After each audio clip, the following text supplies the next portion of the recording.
नमस्कार साथियों, मेरा नाम है केशव किशोर। वीडियो की इस सीरीज में आज हम बात करने वाले हैं कि अपने जीवन में जो है वाणियों का, बोलियों का, शब्दों का जो है कितना बड़ा महत्व है। इन तमाम चीज़ों को हम इस सेशन में जानने की कोशिश करेंगे कि हमें किस प्रकार के जो है शब्दों का प्रयोग करना चाहिए। शब्द के बारे में कबीर साहब जो है कि है वाणी ऐसा बोलिए मन का आपाक होए, औरन को शीतल करे आपहु शीतल होए। यानी कि हमारे जो मुख से कोई भी शब्द निकलते हैं, हमारे जो वाणियों से कोई भी वाक्य हम एक दूसरे के सामने जो है व्यक्त करते हैं अभिव्यक्ति के रूप में, अभिवृत्ति के रूप में, तो इससे आपका कोई कार्य जो है वह संपन्न भी हो सकता है और आपका कोई कार्य जो है वह बिगड़ भी सकता है। यहाँ पर शब्दों का जो एक रंगमंच है, खेल है।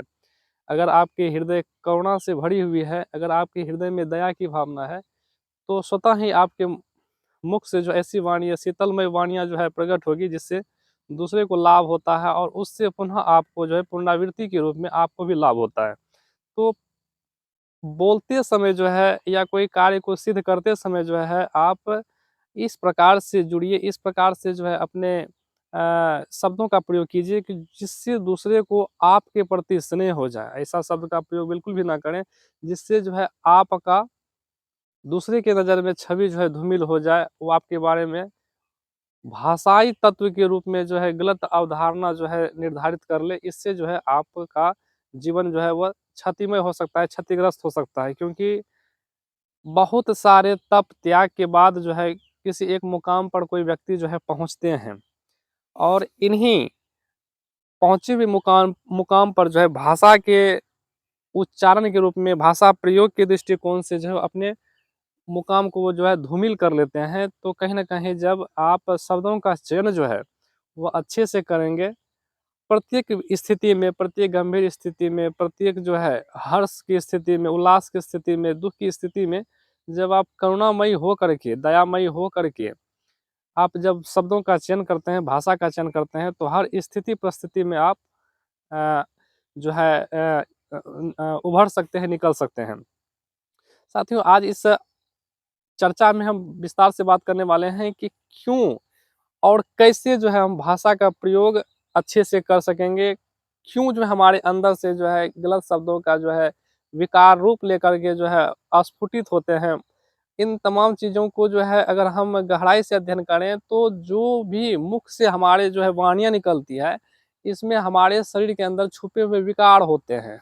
अगर हम इसको सामान्य शब्दों में कहें कि अगर हमने कहीं पर कुछ ऐसे काम किए हैं जो समाज के लिए या खुद के आचरण के लिए बढ़िया नहीं है, तो स्वतः आपके मुख से जो है ऐसे ही जो है भाषा का जो आप प्रयोग करेंगे, अचेतन अवस्था में जब आप अचेत हो जाइएगा, तो उस अवस्था में आप ऐसे शब्दों का प्रयोग कीजिएगा जिससे आपका छवि धूमिल हो जाएगा।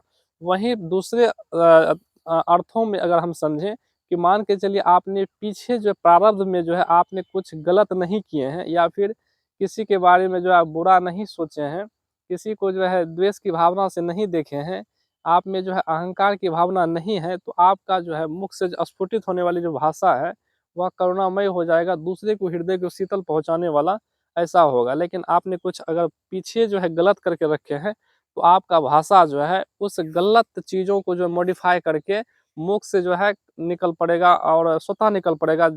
वह भी उस क्षण निकलेगा जिस क्षण आप अचेत रहिएगा, उस क्षण निकलेगा और आपको काफ़ी लज्जा जो है वह महसूस होगा। आपको काफ़ी बेचैनी का जो है सामना करना पड़ेगा। बहुत सारे जो है लोग रहते हैं, वहाँ पर आप अचानक से ऐसी चीज़ बोल दें जो नहीं बोलना चाहिए था। इसका सीधा-सा अर्थ है कि आपके अंदर कहीं न कहीं किसी न कोई किसी कोने में एक विकार छुपा हुआ था, जो आपको उस विकार का भाषा के रूप में जो है परिणाम जो है आपको भोगना पड़ गया। और बहुत सारे ऐसे चीज़ें होती है, घटनाएँ होती है जो विकार जो है दुर्घटना के रूप में, एक्सीडेंट के रूप में या फिर किसी कार्य में असफलता के रूप में जो है लोगों को सामना करना पड़ता है। यह विकार जो है ये कहीं न कहीं आपका जो है अर्जित किया हुआ है।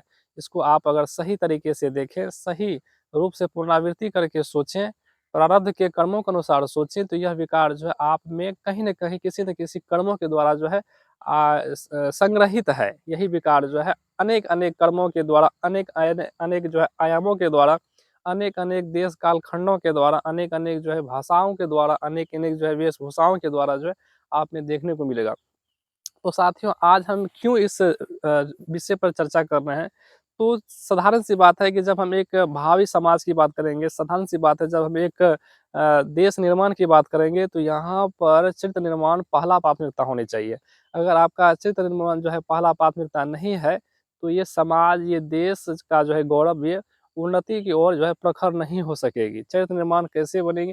बनेंगे तो छोटी-छोटी चीज़ें को जो है अपना करके जो है आप चरित्र निर्माण कर सकते हैं। आप देखेंगे कि जब आप किसी भी कर्मों को, मैंने पिछले के एक सेशन में चर्चा किए थे कि जब आप किसी अच्छे कर्मों को जब करने शुरू कर देते हैं, किसी अच्छे कामों में आप जब जुड़ जाते हैं, उसको स्पर्श कर लेते हैं, तो वहीं से जो है आपका चरित्र निर्माण आरंभ हो जाता है। और ऐसे कोई भी काम ना करें जिससे आपको लगे कि ये हमारे आत्मगौरव के खिलाफ है, आत्मग्लानि का को जो है शिकार जो है ये करने वाले हैं, शिकारी जो है बनाने वाले हैं। तो ये आत्मग्लानि के भाव से निकलने के लिए, समाज को एक विकसित समाज बनाने के लिए, पदोन्नति के लिए, उन्नति के लिए आपको सबसे पहले छोटे-छोटे ऐसे चीज़ों पर ध्यान देना होगा कि जो आपके आत्मग्लानि, आप आत्महीनता की जो है भावना को दूर कर दें। मुझे पता है या हम सभी को पता है कि इतने बड़े यूनिवर्स में, इतने बड़े एंटायर्स वर्ल्ड में कोई ना कोई व्यक्ति कहीं न कहीं हर सिचुएशन से जो है जूझ रहे होते हैं। लेकिन कोई व्यक्ति ज़्यादा जूझ रहे होते हैं, कोई व्यक्ति जो है छोटे अल्प मात्रा में जो है किसी न किसी समस्याओं से जूझ रहे होते हैं। तो यहाँ पर मात्राओं का थोड़ा-सा जो है अनबन है। कोई व्यक्ति उन्हीं अल्प मात्रा को जो है जो अपना करके उससे निकलने का रास्ता जो है वह तय कर लेते हैं और अपने आप को जो है निर्माधीन के रूप में जीवन को विकसित कर लेते हैं। और कहीं न कहीं ऐसे भी व्यक्ति होते हैं जो इस छोटे-छोटे चीज़ों से जो है घबरा करके अपने जीवन को विकसित नहीं कर पाते हैं। बहुत सारे इसके पीछे कारण है, बहुत सारे जो इसके पीछे बैकग्राउंड है जिसके चलते जो आदमी चूक जाते हैं, अचूक हो जाते हैं।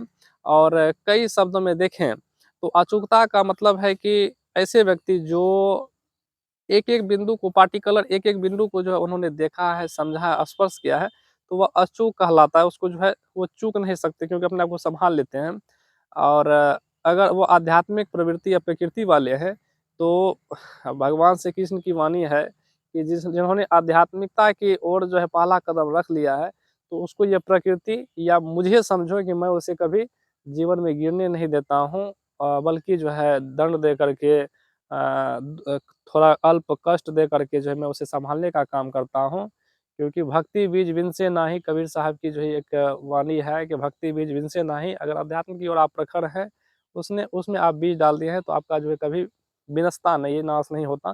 तो यहाँ पर साथियों मैं इस वीडियो के माध्यम से, इस सेशन के माध्यम से, इस आध्यात्मिक चर्चाओं के माध्यम से ये बताने की कोशिश कर रहे हैं कि वाणी का जो है प्रयोग चयन करके आप करें। वाणी का प्रयोग जो है आप अपने अंदर आत्मा में जो है मूल्यांकन करके बाहर करें, क्योंकि यही एक वाणी, यही एक शब्द आपके द्वारा जो मुख से उच्चारित होता है, ये आपको जो है उन्नति और अवनति की ओर लेके जाएगा, जिससे आपका जीवन निर्माण जो है तय होगा। तो फिलहाल इस वीडियो में गाइस इतना ही। मिलते हैं एक नेक्स्ट वीडियो में इसी तरह के जो है ज्ञानवर्धक चीज़ों को लेकर के, इसी तरह जो है उन्नति के रास्तों को तय करने वाले भिन्न-भिन्न प्रकार के आयामों को लेकर के। तब तक आप हमारे साथ बने रहें।